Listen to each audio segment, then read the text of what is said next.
출애굽기 뭐냐 그 몇 장 되면은 시내산에 도착하죠? 출애굽기 19장 되면은 도착하거든요. 19장하고 거기에서 민수기 10장 10절 돼야지 이제 구름피도 느끼기 시작해요. 그 말은 즉슨 역사적인 상황 가운데에서 지금 출애굽기 19장 그리고 민수기 10장 10절 그래서 출애굽 민식식으로 외우세요. 그러면은 그 사이는 시내산 컨텍스트예요. 그래서 지금 현재 오경 가운데에서 그 가운데 있는 애들은 이스라엘 백성들이 시내산에 있는 컨텍스트를 상정하고 일단은 쭉 이야기가 진행됩니다. 그걸 상정하고 그 다음에 레위기를 보게 되면 레위기가 상당히 중요하게 다가올 수 있을 것 같아요. 중요하니까 또 왜 중요하냐고 궁금하실 수 있을 것 같아가지고 혹시 그런 분이 한 분이라도 계신다면, 왜냐하면 시내산에서 뭘 맺노? 십계명이 아니죠. 그죠? 언약을 맺죠. 약속을 한다고, 결혼을 한다고 쉽게 이야기하면 결혼을 하기 때문에 중요한 거, 그죠? 결혼을 한다는 거는 결국에는 약속을 하는 거잖아요. 그럼 약속에는 디테일이 있어야 될 거 아니에요. 세부 사항이 있어야 될 거 아니에요. 그 놈을 우리는 언약이라고 합니다. 약속 세부 사항. 그리고 근데 그 언약 가운데 하나씩 해서 이제 우리가 그 언약 자체를 약속이라고 치면은 그 안에 있는 굉장히 그 세부 사항을 우리는 율법이라고 한단 말이에요. 가르침이라고 한단 말이에요. 근데 그 가르침이 출애굽기에도 조금 나와 있고 레위기 전체가 가르침이에요. 그렇기 때문에 레위기는 상당히 이제 중요한 책이다 이렇게 생각을 할 수가 있을 것 같아요. 그래서 그리고 특히 출애굽기 마지막 장이 40장이잖아요. 40장에 그 모세가 성막을 들어가잖아요. 들어가요, 볼까요? 간다. 성막이 완성됐어. 그러면서 모세가 하나님을 아뢰나 들어가요, 안 들어가요? 못 들어가죠. 그죠? 그 출애굽기는 충격적인 책이에요. 지으라고 해놓고 다 지었는데 사람이 못 들어가. 그 안에 사람이 못 들어가. 왜냐하면 하나님은 거룩하시는데 사람은 거룩하지 않아서 못 들어가. 그리고 나서 나오는 책이 레위기예요. 그래서 질문은 뭐냐면은 심지어 모세도 못 들어가요. 하나님의 영광이 그곳에 있기 때문에 셔키나라고 해서 하나님의 임재하심과 영광이 그곳에 있기 때문에 모세도 못 들어가. 그러면은 하나님 임재 안으로 들어가려면 어떻게 해야 되냐라고 궁금할 거 아니에요. 그러니까 벌써 바로 레위기에서 번소 화제건 나오는 거예요. 하나님 안에 하나님께 다가가려면 어떻게 해야 되냐? 번제를 드리라고. 이거는 속죄함의 의미라고 이러면서 이제 이야기해 주는 거지. 어떻게 연결되는지 아시겠죠? 그리고 나서 언약 다 받고 나서 레위기에서 다 받고 어떻게 사는지 대충 가르쳐주고 나서 자 이제 싸우러 가자. 이게 민수기예요. 그래서 굉장히 중요한 게 뭐냐면 실제로 싸우러 가서 이기면은 어떻게 할까? 가나안 땅으로 들어가는 거잖아요. 들어가서 싸워서 이기면은 그 다음에는 어떻게 하는 거야? 레위기대로 살아야지. 그렇기 때문에 레위기나 출애굽기 20에서 22장 나오는 언약 법전이나 레위기에 나오는 성결 법전이나 이런 법전들은 되게 중요하다고요. 조금 이해가 되시나요? 왜냐하면 거기 가가지고 뭘 해야 돼? 살아야 되니까. 뭐에 따라서 언약한 대로, 약속한 대로, 약속의 디테일은 뭐라고요? 가르침들이 있는 거지. 서로 상호 동의한 것들. 그 콘텍스트로 이해하시면 되겠습니다. 이제 이게 거룩인데, 그래서 레위기에서는 이제 되게 중요한 단어가 거룩이거든요. 내가 거룩하니 간도시라고 이야기하면은 형용사, 코데시라고 이야기하면 명사. 그래서 거룩이거든요. 거룩이. 근데 거룩이라는 게 하나님의 임재가 성막에 있었잖아요. 출애굽기 40장. 근데 아무도 못 들어갔어. 왜냐? 부정한 사람한테 하나님의 임재, 거룩한 것은 위험한 겁니다.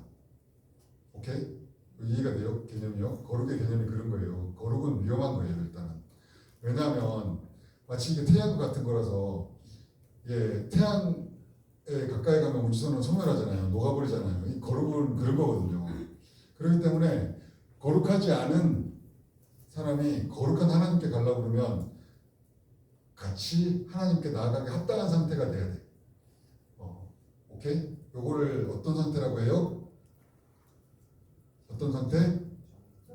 정결한 상태라고 하는 거예요. 정결한 상태. 타하라라고 이야기하는 거예요.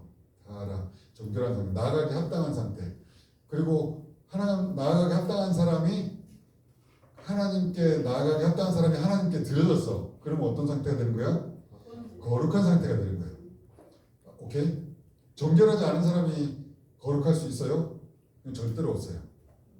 개념이 이렇게 되는 겁니다. 그래서 일단 하나님의 임재가 위험한 것이기 때문에 그럼 어떻게 하나님의 임재 안으로 들어갈 수 있냐라고 이야기했을 때 그렇다면 정결해야 된다. 거룩해야 된다. 그러니까 레위기의 핵심은 뭐냐? 정결하고 거룩한 거. 그러면 레위기는 끝이에요. 정결하고 거룩한 이유는 뭐 때문에? 다시 이야기하지만 어떻게 하나님의 임재로 들어갈까? 요게 이제 정결과 거룩이에요. 요거 이해가 되시나요? 그래서 하나님이 성경에 보면은 하나님께 나오는 방법을 굉장히 구체적으로 써주셨단 말이에요. 그냥 주일날 나와서 예배드리면 되는 거냐? 다 같이 재고백을 합시다 하고 뭐 1분 동안 재고백하면 그 다음에 다 뭐 죄가 없어지고 막 우리는 이렇게 생각하잖아요. 근데 하나님의 버전의 생각은 그게 아니라는 거예요. 한번 레위기로 안에 들어가가지고 당연히 처음 나오는 번제만 딱 보더라도 하나님의 버전의 죄를 사하는 거는 서가지고 하나님 잘못했어요 뭐 이렇게 한다고 되는 일이 아니에요. 그렇게 쉽게 되는 일이 아니에요. 근데 우리는 좀 착각하고 있는 것 같아요. 그런 의미에서는 한국교회는 좀 법에 대해서 공부를 하고 고민을 하고 할 필요가 있다. 그리고 사실 정결이나 거룩의 개념이 구약에만 있고 신약에는 없어졌다. 이렇게 생각하시는 분 손들어 보십시오. 라고 하면 아무도 안 들겠죠. 만약에 정결과 거룩의 개념이 구약에만 있고 신약에 필요가 없다고 생각하면 하나님이 안 주셨겠죠. 처음부터 신약을 주셨겠죠. 신약 시대 때도요. 정결과 거룩은 필요했어요. 예수님도 다 지켰습니다. 바울도 다 지켰습니다.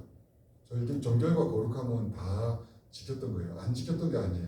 성령이 함께 하시면 정결함과 거룩함이 같이 나오기 때문에 다 완성돼서 그렇지. 정결함과 거룩함은 그 가운데에서 계속 있는 겁니다. 중요한 겁니다. 아시겠죠? 근데 우리가 그러면 부정한 사람이 정하게 되는 개념을 갖다가 중요하다고 생각하면 구약에 있는 것처럼 왜 우리는 그렇게 살지 않을까요? 왜 정결함에 대해서 민감하지 않죠? 레위기 13장, 15장은 그냥 뭐 성도한테 빨리 넘어가는 장인가요? 뭐 유출병 이런 거 나오고 뭐 그냥 쑥 넘어가면 끝이에요, 그게? 그럼 레위기가 필요 없는 거잖아. 뭐 옛날 이야기니까 여리고성 이런 거 필요 없는 여호수아 필요 없는 옛날에 무슨 이야기는 무슨 상관이야 그게 우리한테. 만약 이런 식으로 읽는다고 치면 성경은 필요한 게 별로 없을 것 같아요. 그래서 우리는 그게 필요한 것 같습니다. 하나님께 나아가기 합당한 게 뭔지, 어떤 게 합당한 건지, 그리고 어떤 때 거룩하다고 할 수 있는지, 하나님께 드렸다고 할 수 있는지 좀 민감해야 될 것 같아요. 그 질문을 이제 레위기는 해주고 있어요. 그래서 레위기는 크게 어떻게 임재 안으로 들어가는가에 대해서 이야기하는데 세 가지를 다루고 있어요. 전체가 임재 안으로 들어가려면 제의적인 측면을 한번 봐야 되고요. 그리고 제사장이 어떻게 들어가야 되는지, 그리고 정결한 가운데서 어떻게 하나님 임재 가운데 들어가는지 이 세 개를 중심으로 해가지고 레위기가 다루고 있습니다. 이렇게 보면은 잠깐만 이게 아니라 맨 처음에 없어졌네. 내가 원하는 표가 없어졌군요. 그렇군요. 괜찮습니다. 그래서 처음에 거룩한 하나님께 나아가는 방법으로 제사가 있어요. 그리고 거룩한 하나님께 나아가는 방법으로 제사장 관련한 규례들이 나와요. 그래서 번성화재건이 제일 먼저 1장 10장 나오고 그 다음에 거룩한 하나님께 나아가는데 제사장들은 어떻게 되는지 일단 나오고 그 다음에 이제 11에서 15까지는 일상생활에서의 정결과 부정에 대해서 이렇게 이야기를 해줍니다. 하나님께 나아가기 위해서 어떻게 해야 되는지. 여기에서 이제 정결법 그 유명한 그 많은 것들이 나옵니다. 음식법은 어떻게 하는지 아니면은 율법은 어떻게 하는지 이런 것들이 나오고, 그리고 클라이맥스가 뭐냐면은 하나님께 나아가서 16장의 속죄. 그래서 지금 보시면은 제사장, 그 다음에 정결 부정 관련한 것들 이렇게 이렇게 되어 있어요. 그래서 이게 근데 16장을 기점으로 해가지고 반대로 됩니다. 정결법, 제사장, 그 다음에 다른 제사 관련한 것들, 제사나 절기 관련한 것들, 이런 것들이 나와요. 그래서 이렇게 키아스모스 구조로 돼 있어요. 이게 이렇게 A, B, C, D, C-, B-, A-. 그럼 가장 중요한 건 뭐다? 속죄이다. 그래서 크게는 거룩한 하나님께 나아가는 방법을 처음에 16장 이전에 이야기하고 있고, 그 뒤에는 그럼 거룩한 하나님께 나아갔을 때 하나님이 거룩한 백성으로 어떻게 살아갈 것인지에 대해서 그 뒤에 이야기를 해주고 있다. 이렇게 생각을 하시면 될 것 같아요. 그래서 17장에서 특히 이 뒤에 나오는 16장까지는 성결법전이라고 해요. 들어보셨죠, 그죠? 성결법전. 그래서 이거는 일상생활에서도 거룩함이 있어야 됩니다. 이게 이제 핵심이에요. 일상생활에서도 거룩함이 있어야 됩니다. 하나님께 나아갔다면 일상생활에서도 거룩함이 있어야 됩니다. 이렇게 이야기를 해주고 있습니다. 여기까지 이해가 되셨죠?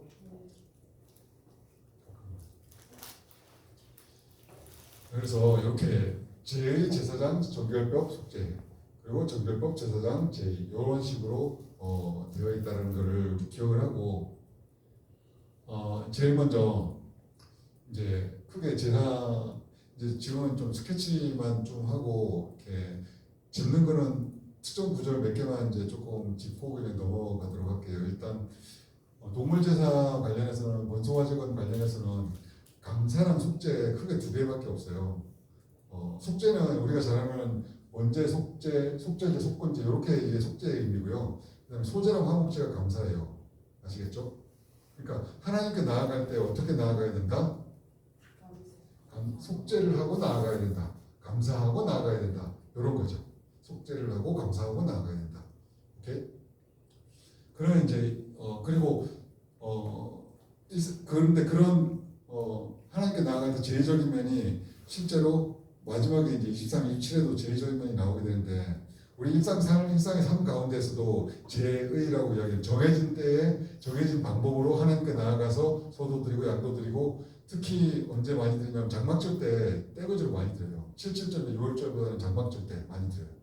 시켰으니까 그렇게 제의적으로 하나님께서 이렇게 나오라고 시켰어요. 그래서 절기나 이런 것들은 전부 다 제의적인 것들이에요. 그래서 하나님께서 이렇게 나아올 때는 이 절차를 지켜줘 라고 이제 이야기를 해주신 겁니다. 요거는 이렇게 해도 되고 안 해도 되고 너희들이 알아서 초이스를 하고, 이게 아니라 무조건 해야 되는 겁니다. 그러니까 이스라엘 백성 중에는 하는 사람과 안 하는 사람이 있는 거지, 하는 사람과 안 하는 사람이 있는 거지, 선택적으로 나는 안 하고 싶으니까 안 해도 괜찮고 그래도 정결하고 이런 건 없어요. 그래서 여기에는 두 가지 초이스밖에 없다는 걸 기억하시고, 그러면 하나님께 나아갈 때 제의적인 건 어떤 거냐 한번 예를 들어 볼게요. 레위기 1장 4절 보시면은 번제물의 머리에 안수할지니, 이게 손을 대라는 이야기죠. 스미카라고 이야기해요. 이렇게 손을 딱 대라는 이야기예요. 그리고 나서 여호와 앞에서 수송아지를 잡는데, 그렇죠. 그러니까 번제를 드리는 사람이 번제는 속죄의 의미라고 이야기 드렸죠, 그죠? 일단 하나님께 나아갈 때 자기 죄가 있으면 못 나아가니까, 하나님께 거룩한 하나님께 나아가면 타버리니까 이제 그 죄를 살려고 그러면 뭘 가져와야 되냐? 일단은 번제물을 가져와야 돼요. 그리고 만약에 수송아지를 가져왔다 그러면 여호와 앞에서 수송아지를 잡아야 됩니다. 그리고 나서 그걸 가죽을 벗기고 각을 뜬다라고 이야기했어요. 그러니까 이렇게 해서 하나님께 나아가라. 그럼 제사장들은 뭐 해야 되냐? 초록색으로 되어 있는 적을, 제사장들은 헌제자가 이걸 갖다가 잡았을 때 피가 흐르잖아요. 그러면 그 피를 받고, 그 다음에 그 피를 갖다가 제단 사방에다 뿌리고, 그리고 나서 나무 이렇게 모아가지고 불 붙이고 이런 거를 갖다가 제사장이 합니다. 주로 잡고 각을 뜨고 껍질을 벗기고 하는 건 누가 한다? 드리는 사람이 한다는 거예요, 여러분. 그래서 하나님께서 이야기하시는 나오라고 하는 거는 이 번제처럼 죄는 치열하다는 걸 알려주시려고 하시는 것 같아요. 그러니까 제일 처음 번제를 드리는 경험이 어땠을까요? 생각을 해보세요. 이제 제일 처음 아빠랑 같이 가가지고 성인이 돼서 이제 너도 번제를 드려야 된다 이렇게 하고 나서 6월절에 같이 가가지고 번제를 드리려고 양 한 마리를 잡았어. 데리고 갔어. 아니면은 가가지고 이렇게 샀어요. 사고 나서 칼을 쥐어줘 애한테. 그러면은 아들아 여기 양은 목을 따야 돼 해가지고 아빠가 먼저 하는 거 보여주고 아빠 팍 따니까 그냥 탁 따면은 피가 뚝뚝뚝뚝 떨어지나요? 안 그렇잖아요. 우리 사극 같은 거 봐서 알잖아요. 이렇게 칼 탁 하면 그 다음에 피 쫙. 그런 것처럼 목 따고 그러면 피가 쫙 흐릅니다. 그러면은 자기 옛날 사람들은 흰옷이거든요. 전부 다. 염색하는 기술이 덜 발달됐고 염색이 뭐 좋은 염료들이 엄청 비쌌어요. 그러니까 흰옷에다가 피가 쫙 트이는 것부터 시작해가지고 근데 이게 한 번에 확실하게 죽게 하면은 얘가 죽잖아요. 그게 아니라 어줍지 않게 해가지고 양이 죽지도 않고 계속해서 막 발발발 떨면서 막 그러고 있는 걸 아빠는 옆에서 한 번 더 해, 한 번 더, 한 번 더, 한 번 더 했는데 또 다 확실하게 깊게 안 됐어. 그러니까 제사장 옆에서 확실하게 더 깊게, 더 깊게 이렇게 할 거 아니에요. 피가 나오니까 제사장이 그릇을 가지고 와가지고 밑에 막고 있고 빨리 확실하게 하라고. 근데 애가 막 벌벌벌 떨면서 피가 흐르고 막 그러니까 그 가운데에서 죽기까지 막 기다려야 되잖아요.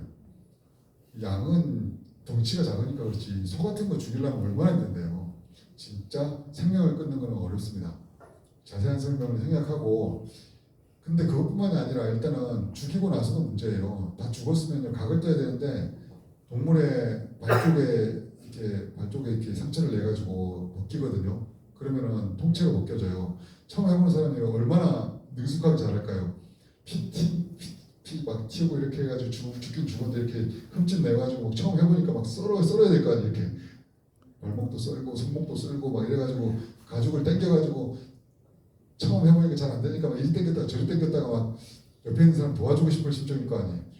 그렇게 되면은 손에 피 묻고 옷에 피 묻고 어떤 상황이 되는지 아시겠죠? 그렇게 100대 칩시다. 그러면은 그 상황에서 각을 내야 돼요. 이렇게 마디마디 해가지고 그러면요 온몸에 다 피칠갑이에요. 피칠갑이. 그리고 처음으로 살아있는 걸 죽여보신 분 계신지 모르겠는데 저는요 옛날에 그 쥐를 잡았거든요. 쥐덫에서. 근데 걔를 갖다가 물에 넣어서 한번 죽여보려고 생각을 하고 쥐덫채로 물에 한번 넣어봤어요. 나는 생명이 살려고 노력하는 그거를 쥐를 보고 알았거든요. 트라우마입니다. 트라우마. 완전히 살려고 그 조그마한 놈이 살려고 진짜 난리도 아니더라고요. 그래서 너무 놀랐어요. 그때 초등학교 5, 6학년이었는데 너무 놀래가지고 못 죽였어요. 그렇게 해가지고. 근데 그 생명이 끊어지는 거를 본다는 거잖아. 근데 더군다나 그 양이 내가 키우던 양이면 어때요? 정말 사랑하던 양. 막 이름도 줘뒀던 그 양인데 내 죄 때문에 죽어요. 이러나 저나 이 번제나 속죄제에서 무언가를 잡는다는 것은 엄청난 트라우마입니다. 마음이 엄청 아픈 거예요. 찢어지는 거예요. 그리고 이것도 안 와닿는다. 그러면 다 경제적인 손실이 엄청 큽니다. 우리는 자본주의이기 때문에 특히 제사장은 소를 드려야 되거든요. 딴 거 가지고는 안 돼. 거룩한 놈들은 더 큰 걸 드려야 돼. 이게 원칙이에요. 레위기의 원칙이. 그러니까 제사장이나 그 두령들 있잖아요. 쌀이라고 이야기하시는 그런 사람들은 소를 드려야 돼. 딴 건 안 돼. 그러니까 이분들은 그만큼의 대가를 치릅니다. 더 많은 경제적인 대가를 치릅니다. 죄 한 번 질 때마다 여러분 100만 원씩 나간다고 생각해 보세요. 떨까요, 안 떨까요?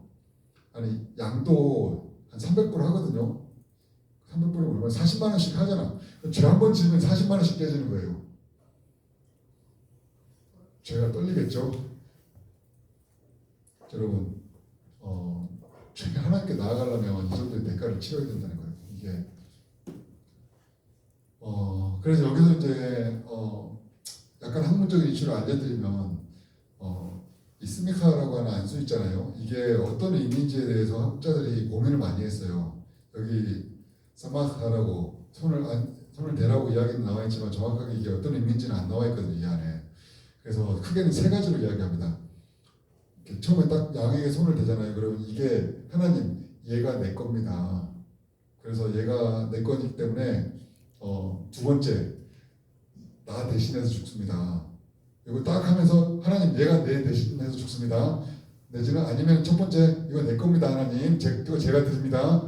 아니면은 우리가 잘 아는 죄의 전가 딱 넣었을 때 내 죄가 하나님 일로 싹 흘러옵니다. 아시겠죠? 이제는 나한테는 없고 얘한테 간 거예요. 이렇게 세 개 중에 하나로 보통 봅니다.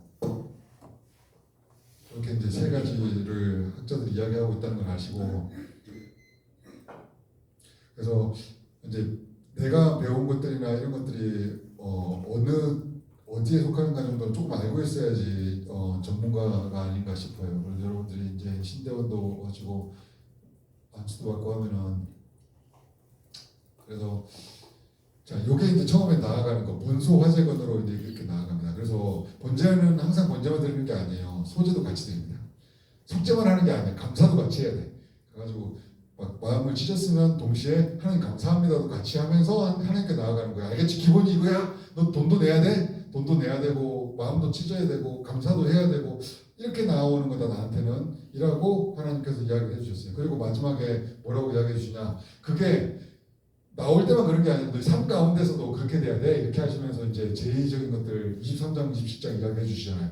그 중에서 이제 25장만 가져왔거든요. 그 희년이라고 있는데 50번째 연도에는 7749에서 49년이 지나고 50번째 연도에는 그 거룩하게 하여 자리를 공포하고 그 다음에 이제 소유주로 돌아가라. 이거는 이제 무슨 말인지 아시죠? 이건 설명 안 해도 되죠?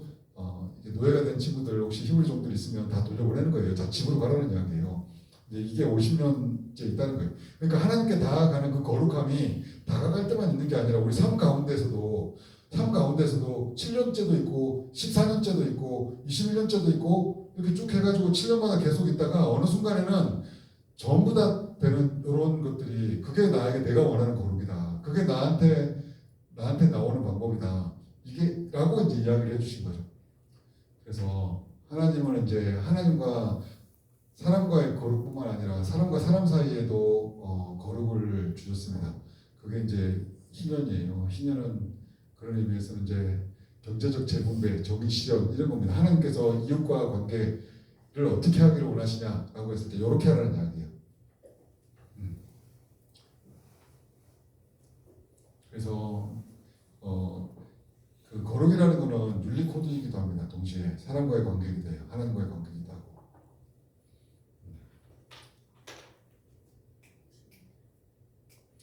희년이 되는 파종을 안 하잖아요. 그러면은 49년째 얻은 걸로 50년을 살아야 되잖아요. 50년째를 살아야 되고 그 다음에 50년째는 또 파종을 안 하잖아요. 그럼 51년째 파종을 하잖아요. 그럼 실제로 거두는 건 52년째. 이해가 되세요? 그러니까 3년치를 이건 쉬운 결정이 아니에요. 그래서 이게 쉬운 결정이 아니에요.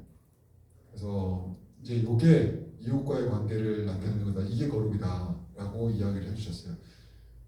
자, 요 시점에서 질문. 하나님께서 이웃과의 관계를 이야기하실 때 굉장히 잘 쓰는 단어가 있으시잖아요. 이웃과의 관계에서 하나님과의 관계에서 관계를 나타내는 굉장히 중요한 단어. 내 이웃을 내 몸과 사랑하라. 그거를 한마디로 하면 공의 쯔다카라고 이야기하는 거예요. 의라고 이야기하는 거, 의라고 이야기하는 거. 하나님과의 올바른 관계, 사람과의 올바른 관계, 의. 그거를 근데 의의 핵심은 뭐다? 안으로 쭉 들어가면 의는 뭐다? 결국에 거룩이에요. 이게 레리기에서 이야기하는 거예요.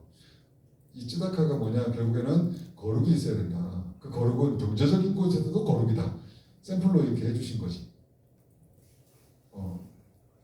그래서 의입니다. 의. 네, 이제 이게 제의적인 면이에요. 그래서 1에서 7하고 23에서 27이 이제 제의적인 면을 다루었고요. 그 다음에는 이제 8장 그리고 21에서 22장이 제사장에 대한 것들을 다루게 됩니다. 제사장이 왜 중요하냐면 제사장은요 이스라엘 백성들을 중에서 선택된 사람이에요. 자, 이렇게 생각하면 됩니다. 이스라엘 백성들은 정결한 백성. 여기서 정결한 백성이라는 것은 하나님께 나아가기에 합당한 사람들. 그리고 그럼 이방인들은 뭐예요? 하나님께 나아가기에 합당하지 않은 사람들. 오케이?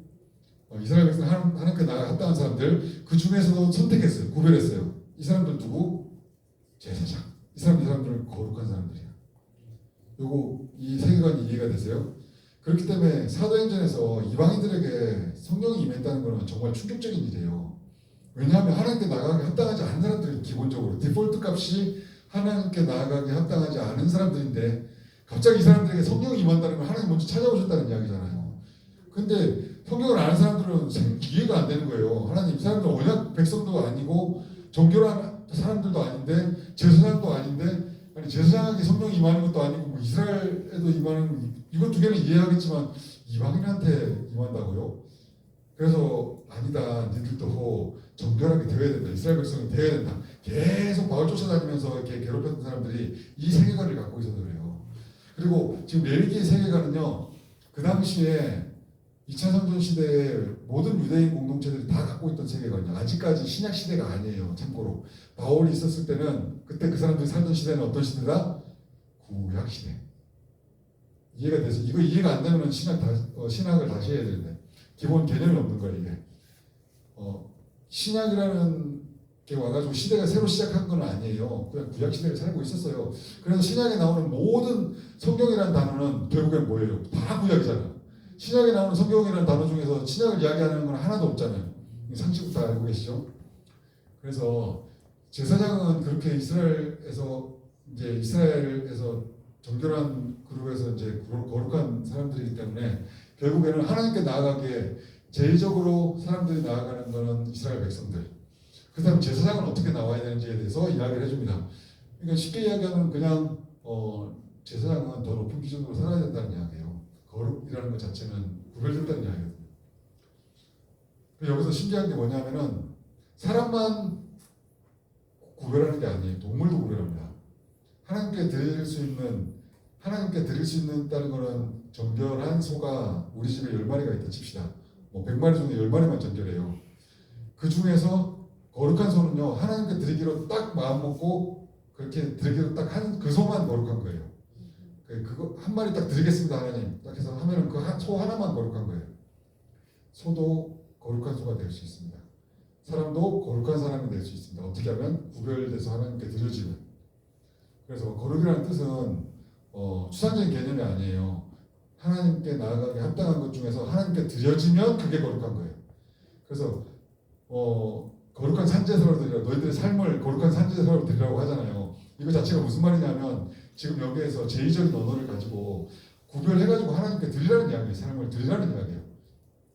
이제 그런 그래서 제사장은 8장 20장까지는 어떻게 시작됐는지 그리고 그 옆에 보면 21에서 22는 어떻게 제사장이 더 높은 기준으로 살아야 되는지 그거에 대해서도 자세하게 이야기를 해주고 있습니다. 그 내용들은 어느 정도 아실 거라 생각을 하고 그래서 이제 하나님과 가까이 일하는 사람은 더 높은 기준으로의 거룩을 하나님께서 요구하신다. 맞나요? 들리나요? 맞죠? 그죠? 이거는 성경에 나오는 원리예요. 그렇기 때문에 제사장은 이혼한 사람과 결혼할 수 없습니다. 참고로 이 안에서는 그래요. 왜냐하면 이거는 이혼 결혼의 이슈가 아니에요. 현대판 이혼 결혼의 이슈가 아니라 그거는 거룩의 이슈예요. 거룩의 이슈. 조금 구별돼서 조금 결혼하는 것도 다르게 해야 된다는 이야기예요. 그런 거고. 자, 그래서 하나만 이야기를 해드리면 그 나답과 아비후가 이제 다른 분을 가지고 와가지고 죽잖아요. 그리고 나서 이제 하나님께서 이야기하시는 게 3절에 모세가 아론에게 이르되 이는 여호와의 말씀을 이르시기를 나는 나를 가까이하는 자 중에서 그 내 거룩함을 나타내겠고 나를 가까이하는 자 중에서 내 거룩함을 나타내겠고 나를 가까이한다는 건 구별돼가지고 나한테 들어와서 실제로 성소에서 일하는 사람들에게서 뭘 나타낸다고요? 내 거룩함을 나타내겠다. 이게 거룩을 주겠다 이런 이야기가 아니라요. 거룩이라는 게 위험하다고 말씀드렸잖아요. 이게 때때로 부정한 놈들이 와가지고 이렇게 하면은 태워버리겠다는 이야기예요. 나답과 아비후처럼. 이게 뭔지 아시겠죠? 그러니까 실제로 거룩함을 나타내겠구라고 이야기한 건 하나님의 거룩하신 때문에 우리도 같이 거룩해야 되고, 거룩할 때 안전하고, 정결할 때 거룩할 때 안전하고, 그렇지 않으면은 태워버리는 거죠. 그래서 제사장은 그 기준을 어기면 굉장히 큰 책임이 거기에 따른다라는 것들을 알게 됩니다. 그래서 일단 하나님께 어떻게 나아가는가에 대해서 제사장 버전으로 해서 이야기가 쭉 나오면서 굉장히 중요한 것 중에 하나는 거룩해야 된다라는 것들을 이야기해 줍니다. 그리고 그 다음에 보시면은 22장 보시면 너는 내 성호를 속되게 하지 말라. 성호라는 게 거룩한 이름이에요. 그걸 속되게 하지 말라. 나는 이스라엘 자손 중에서 거룩하게 함을 받을 것이니라. 나는 너희를 거룩하게 하는 여호와여 이렇게 이야기하고 있어요. 결국에는 제사장들의 삶 가운데서도 하나님께 나아갈 때도 거룩해야 되고, 나답과 아비후처럼 더 큰 거룩이 필요하고, 그리고 삶 가운데서도 거룩한 선택을 해야 된다. 사람이 죽었을 때 일반 사람들은 그 죽은 사람을 이렇게 잡아도 돼요. 근데 제사장은 안 돼요. 이런 식으로 해서 조금 더 큰 거룩을 이야기해주고 있어요. 그래서 내 성호를 거룩하게 하면 받을 것이고 너희를 거룩하게 하는 자가 누구냐? 나다. 그래서 결국엔 거룩함의 주체가 누구다? 인간이 아니라 하나님이다. 라는 거죠. 그리고 하나님은 결국에는 이제 이거 자체가 누가 제사를 드리는가, 무엇을 드리는가 이런 것들이 되게 중요하게 생각하시는 분이세요. 오케이? 이해가 되십니까? 그런 의미에서는요, 저는 개인적으로는 예수님 돌아가실 때 휘장이 찢어졌잖아요. 그 말은즉슨 예전에는 하나님의 임재하심이 지성소에만 있었는데 그게 아니라 찢어져가지고 온 세상이 지성소가 된 거잖아요. 하나님이 다 임재하시잖아요. 그렇기 때문에 아무나 다 하나님을 만날 수 있느냐, 그렇게 룰이 된 게 아니에요. 그게 아니라 지금도 뭐가 있어야 된다는 거예요. 정결함이 있어야 돼. 하나님께 나아가게 합장함이 있고, 그 다음에 거룩함이 있고, 이 모든 것이 뭐로 된다? 옛날에는 양이었는데 지금은 그렇죠. 예수님의 보혈의 피로 이 속죄함의 의미나, 그리고 속죄함의 의미로 그냥 끝나는 게 아니라, 그게 아니라 정결함 가운데에서 계속해서 거룩함으로 계속 나아감. 그리고 그 칼빈 이야기했듯이 날마다 그리스도의 피에 적신 그 옷을 입지 않냐면 안 되는 것처럼 이제 이게 있어야 된다는 이야기죠. 그래서 그런 의미에서는 우리가 이제 이런 거룩이라는 것, 삶에서의 거룩 이런 것들 좀 고민해봐야 되는 그런 시점이 아닌가 싶습니다.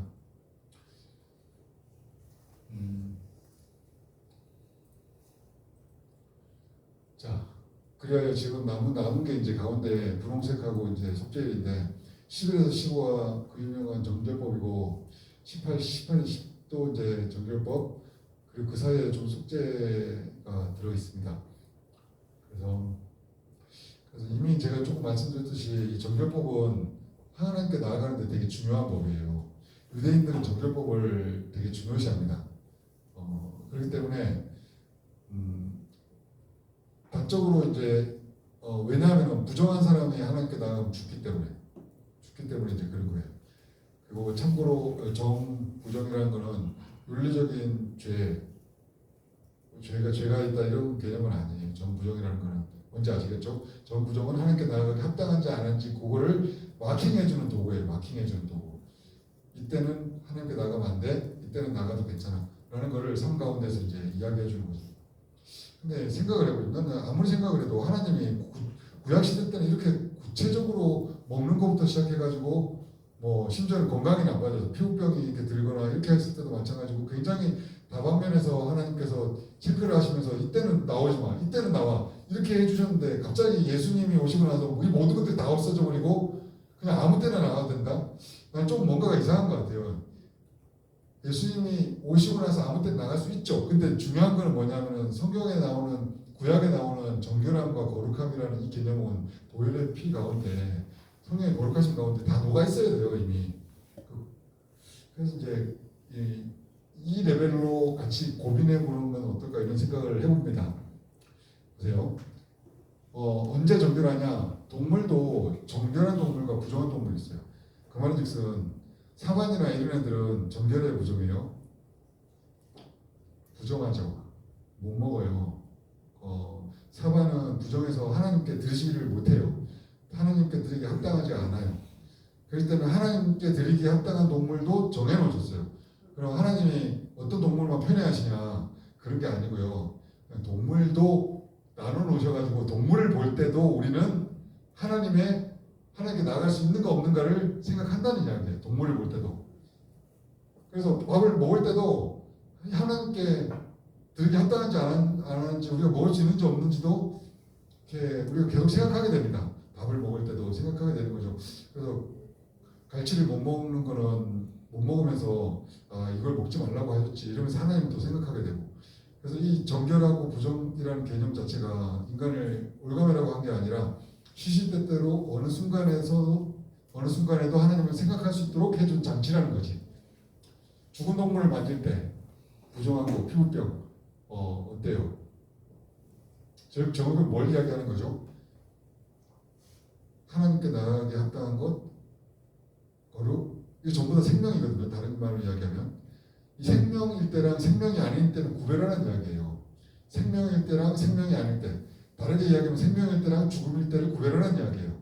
그러면은 동물을 보더라도 먹을 때라도 피부병이 걸렸을 때라도 부정한 것을 만졌을 때 나도 부정해지니까 이거는 생명이 아닌 것에 접촉됐구나 이제 조심해야지. 삶의 순간순간마다 그리고 유출병에 걸렸을 때도 마찬가지고 병이 아니더라도 여성들이 하는 달거리도 역시 부정한 거라고 이야기합니다. 그 말인즉슨 그게 나쁘다는 이야기가 아니라 한 달에 한 번씩 오는 그 시간에도 기억하라는 거예요. 뭐를? 나아가게 합당한지 아닌지를 기억하라는 이야기예요. 그래서 그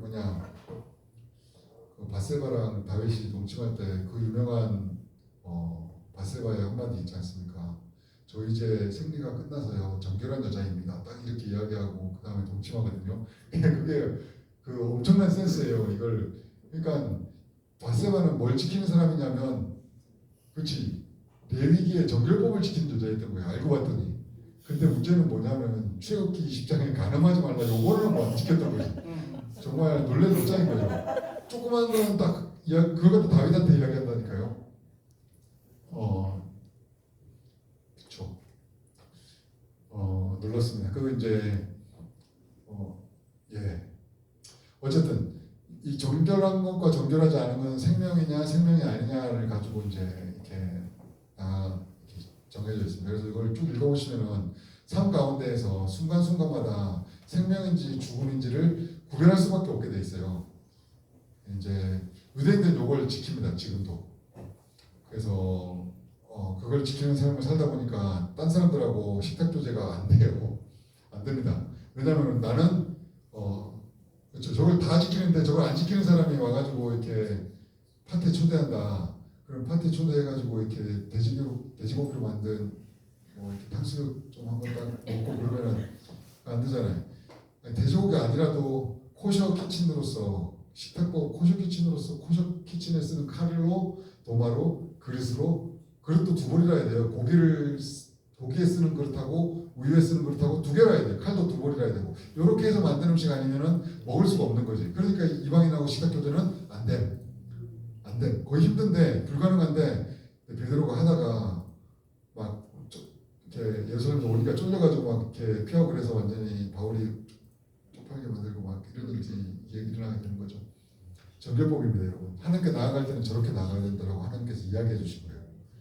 이거는 그냥 누군가가 이상한 책 써가지고 막 올가매려고 한 게 아니라 하나님이 실제로 저렇게 해야지 저렇게 하는 게 나한테 나오는 거야. 나한테 나오려면 저걸 지켜야 돼. 생명을 항상 생각해야 돼. 라고 이야기해 주신 거죠.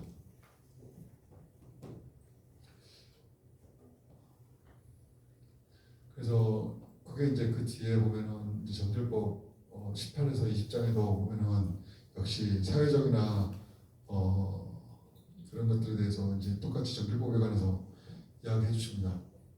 이걸 갖다가 시간이 좀 많이 돼가지고 오늘 여기까지. 네.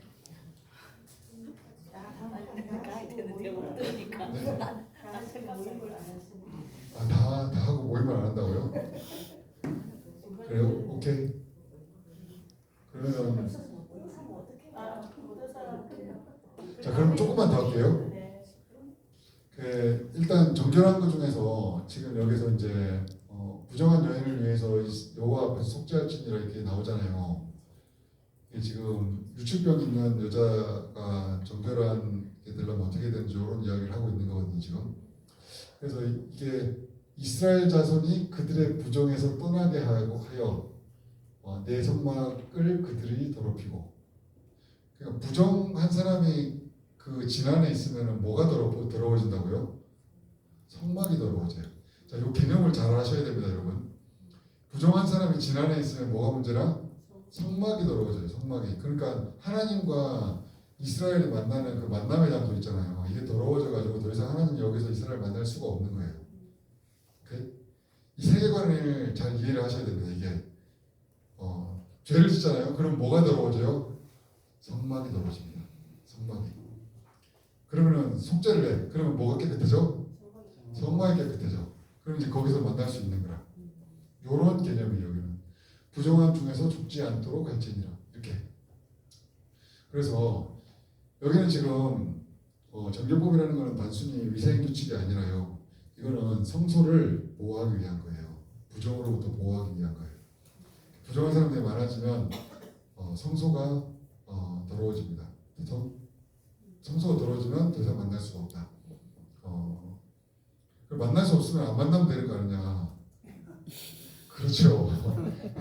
그냥 이렇게 열심히 공부해가지고 라이선스를 따면 되는 거죠. 그냥 만나는 그래서 지금 그 논리는 진짜 막강한 논리예요. 그냥 안 하면 되는 거 아니냐. 지옥 가면 되는 거 아니냐. 그냥 그렇죠. 그렇게 완벽한 논리이기 때문에 반박이 불가합니다. 하지만 그게 행복하냐, 그게 생명이냐, 죽음에 가깝냐, 이렇게 실제로 삶 가운데서 살아나가야 되겠죠. 어쨌든 성소가 부정해져. 그리고 참고로 성막이나 성전은 이스라엘이 하나님과 만나는 유일한 곳이라는 걸 기억하세요. 유일한 곳. 다른 곳에서는 만날 수가 없습니다. 상징적이지만은 이곳이라고 이야기해놨어요. 그리고 네가 부정하면은 이게 더러워진다고 이야기해놨어요. 이제 그런 개념이에요. 그래서 다시 한번 이야기드리지만 부정은 도덕적인 죄가 아닙니다. 죄가 아니에요. 부정한다고 해서 죄는 아닙니다. 다만 부정한 사람이 하나님의 임재 안에 들어가면 그거는 위험해집니다.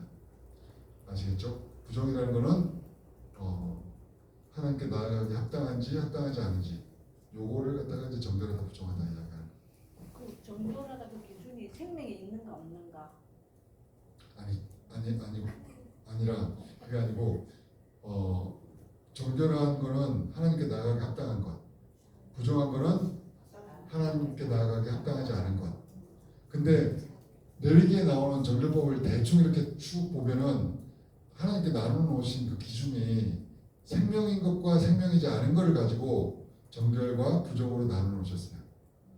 크게 이렇게 보면은 대충 맞아요. 요출병 있는 사람이 왜 부정하냐면 그 피가 나오잖아요. 그러면 그 피는 죽은 피예요. 생명이 없는 거예요. 죽은 피에 닿은 모든 것들은 다 부정해져요. 그렇기 때문에 이 여자 자체도 부정해지는 거예요. 그 여자가 한 달에 한 번씩 생리를 하면 죽은 피가 나오잖아요. 그러면 다음 모든 것들이 다 부정해지는 거예요, 같이. 그렇기 때문에 그때는 잠자리를 하면 안 돼요. 저기 레위기에서 이야기하듯이 잠자리를 하면은 이건 율법을 어기는 겁니다. 그러면은 부부가 결혼을 했잖아요. 그러면은 사이클을 알아야 돼요. 그래서 사이클을 알고 거기를 피해줘야 돼요. 그러면은 부부 관계에서도 하나님의 거룩함, 정결함과 거룩함이 계속 생각하게 되는 거죠. 이 사이클을 돌면서. 근데 생각하는 게 그것만 있는 게 아니라 여러 가지 같이 하다 보면은 다 짬뽕시켜 보면은 삶이 겁나 피곤해지는 거죠. 이거는 그냥 농담 반 진담 반인데 계속 생각하게 됩니다. 계속 이거 하면은 삼손이 가가지고 사자를 찢어 죽였잖아요. 그러면은 죽이면 안 돼요. 생명이 떠나는 순간 얘는 사체가 되는 거고 사체에 닿으면 부정해지기 때문에 때리면서도 사자가 죽을까? 좀 늦은 때문에 사자가 죽을까? 이게 죽으면 안 되거든요.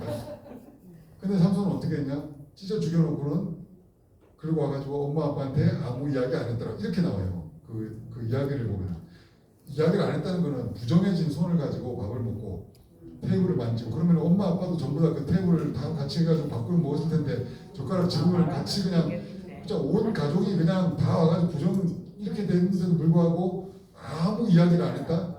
개념이 하나도 없었다. 그냥 부정에 대한 개념이 없었다. 그 말은 즉슨 하나님께 나아가 합당한지 안 한지도 전혀 생각을 안 하고 그냥 그렇게 살았더라. 그 시절의 사사들도 그렇게 했더라라고 이제 이야기를 해주는 거죠. 샘플로. 그 뒤에 사체의 꿀이 이렇게 있잖아요. 그것도 그 이야기를 읽어보면 그냥 꼼꼼하게 그렇게 써놨어요. 이 꿀이 어디서 왔는지 이야기하지 않았다.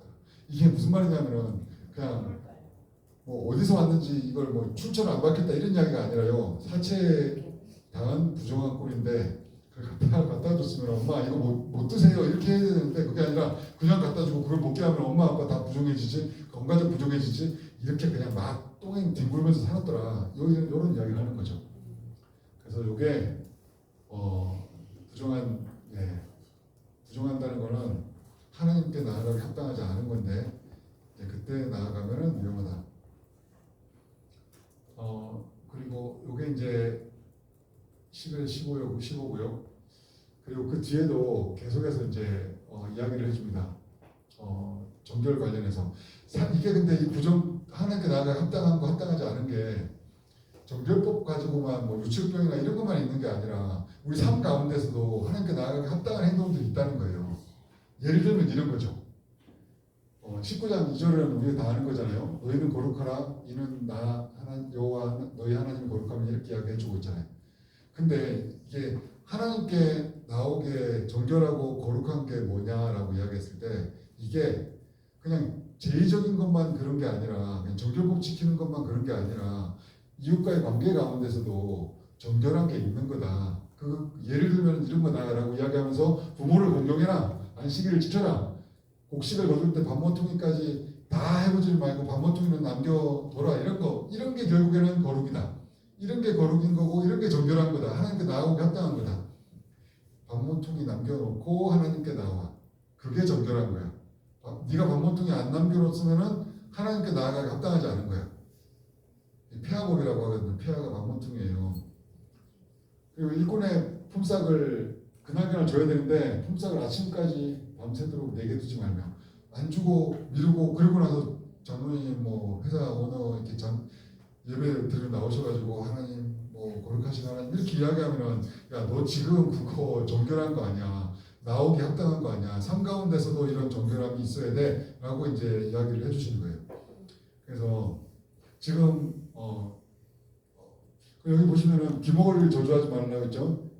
청각장애를 저주하지 말고 14절 맹인 앞에 장애물을 놓지 말고 그죠? 이게 뭐라고요? 이게 정결이다. 이게 거룩이다.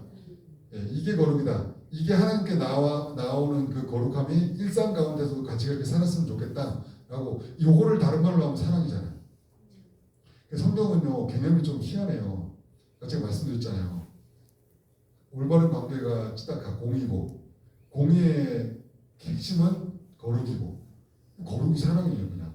그러니까 이 개념이 다 연결돼 있어요 이렇게 그냥 어떻게 보면은 뭐 공이나 거룩이나 뭐 사랑이나 다 똑같은 개념이에요. 나중에 알고 보면은 그게 그거고 다 똑같아가지고 너무 단순한 진리를 이야기하고 있는 것 같다 이런 생각이 들기도 합니다.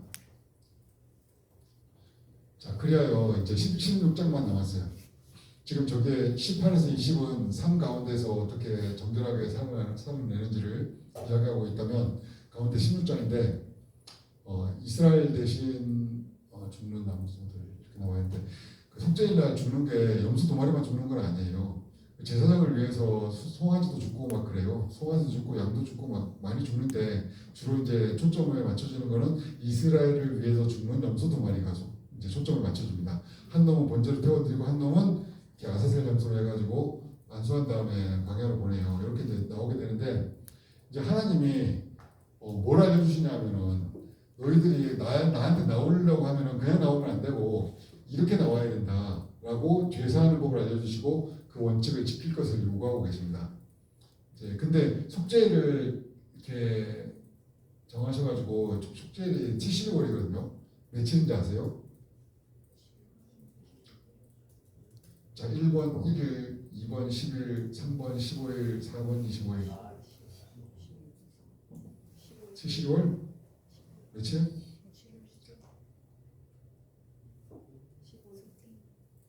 확신이 없어. 뭐예요? 예, 10일 아시겠죠? 티시리월 1일이 로시아샤나예요. 이게 로시아샤나 뭐지? 신년이고 10일이 속죄예요. 욤키푸르예요.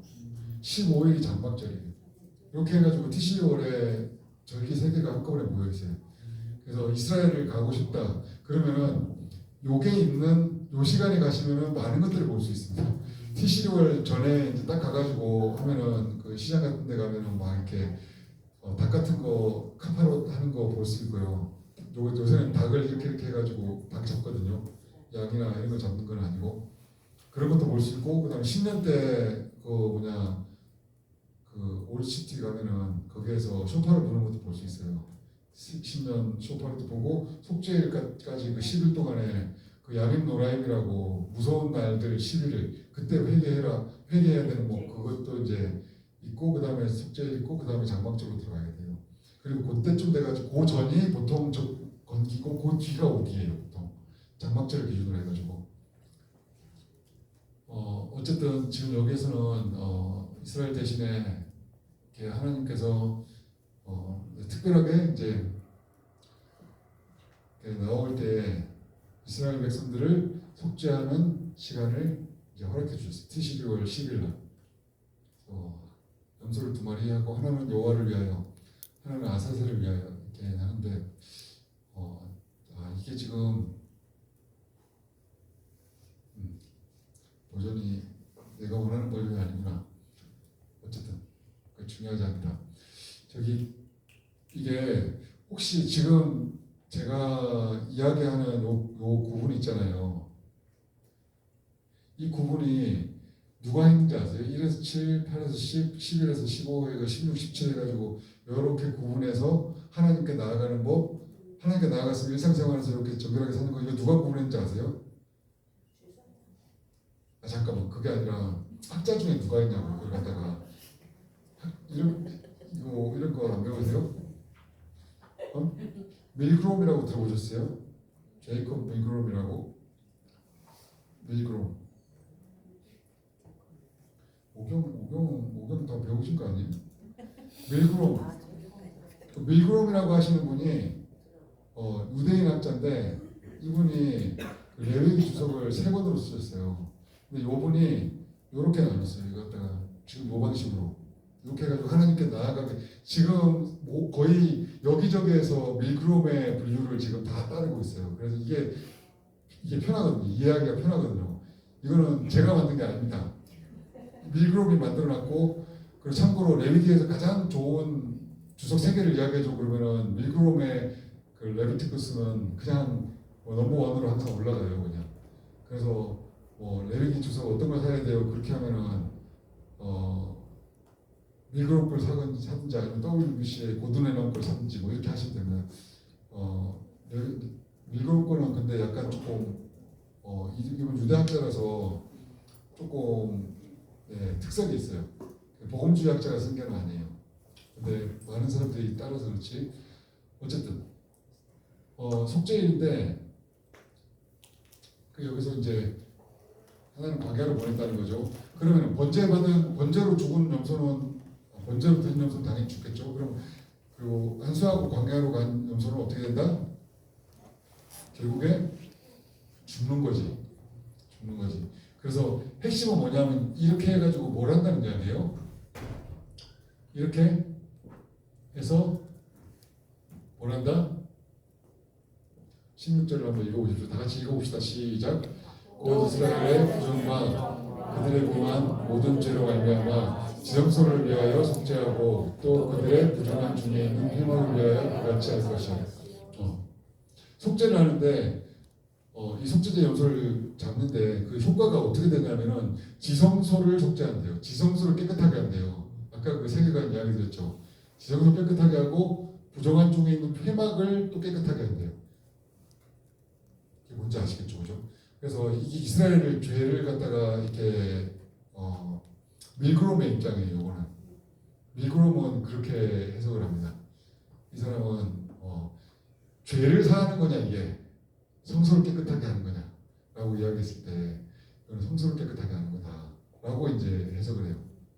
여기서 갑자기 좀 어려워지면서 헷갈리실 수 있겠는데 요거 조금 제이콥 밀그롬은 레위기의 제사 제도는 단순히 죄를 용서받기 위한 것이 아니라 성소의 더러움을 정화하려는 목적이다.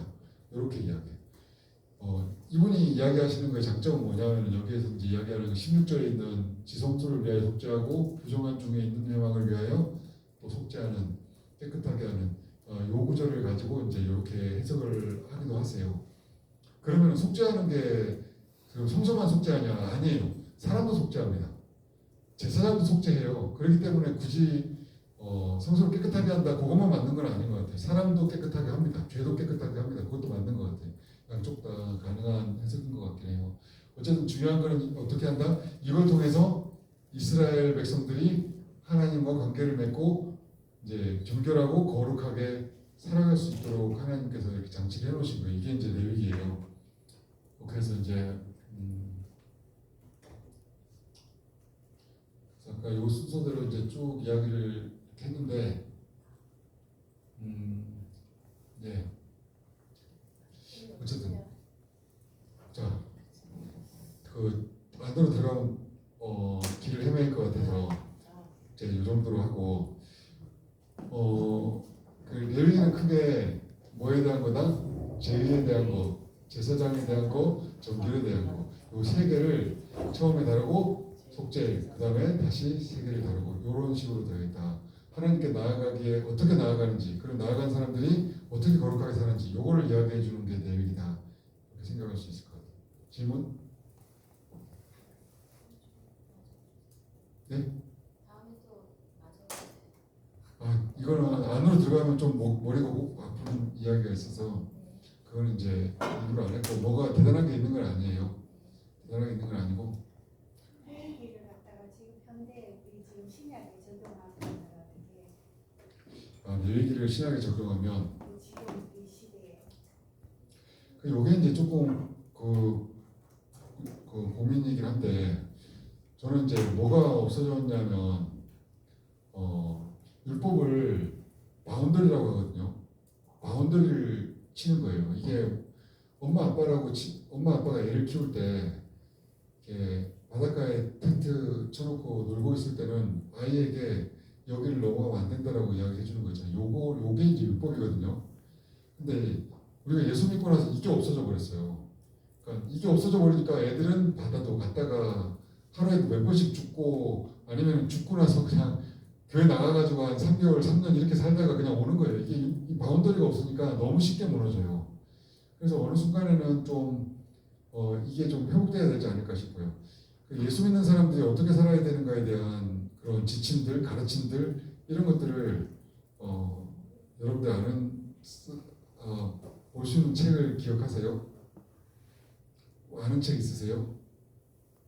이렇게 살아라, 저렇게 살아라, 기준 이렇게 해가지고 이제 이런 버전의 것들이 조금 필요한 것 같아요. 그래서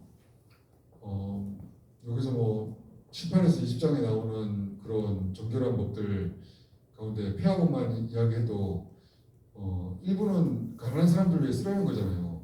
이걸 안 쓰면은 율법을 안 지키는 거예요. 굉장히 단순한 거고 이건 무서운 겁니다. 어떻게 보면.